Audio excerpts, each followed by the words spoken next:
Hi అండి. నమస్తే. Welcome to beginners food. ఈరోజు మన వీడియోలో ఒక సింపుల్ ఉప్మా రెసిపీ గురించి తెలుసుకుందాం.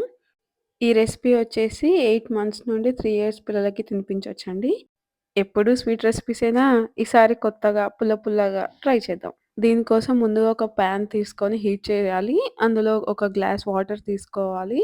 అవి కొద్దిగా బాయిల్ అయిన టైంలో ఒక టమాటా అందులో పెట్టేసి మూత క్లోజ్ చేసి ఒక 5 మినిట్స్ అట్లా బాయిల్ చేయాలండి. వన్స్ బాయిల్ అయిన తర్వాత స్టవ్ ఆఫ్ చేసుకొని ఆ టొమాటోని ఒక ప్లేట్‌లోకి తీసుకోవాలి. ఇలా ప్లేట్‌లోకి తీసుకున్న టమాటాని పై పొట్టంతా తీయాలండి. కొద్దిగా చల్లారిన తర్వాత తీసినా పర్లేదు. ఆ తర్వాత చిన్న చిన్న పీసెస్‌గా కట్ చేసుకొని పక్కకు పెట్టుకోవాలి. ఇప్పుడు మళ్ళీ అదే పాన్‌లోకి ఒక 2 టేబుల్ స్పూన్స్ ఘీ తీసుకోవాలండి.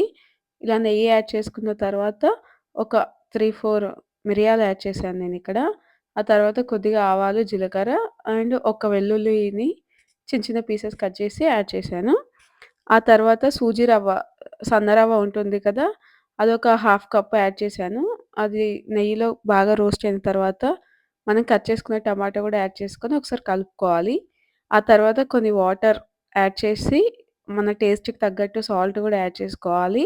ఇవన్నీ యాడ్ చేసుకున్న తర్వాత ఒకసారి చక్కగా కలుపుకొని మూత క్లోజ్ చేసి ఒక 5-6 మినిట్స్ అట్లా బాయిల్ చేయాలండి. ఒక 5 మినిట్స్ తర్వాత నేను మూత తీసి చూస్తే ఇదిగో ఇలా ఉంది.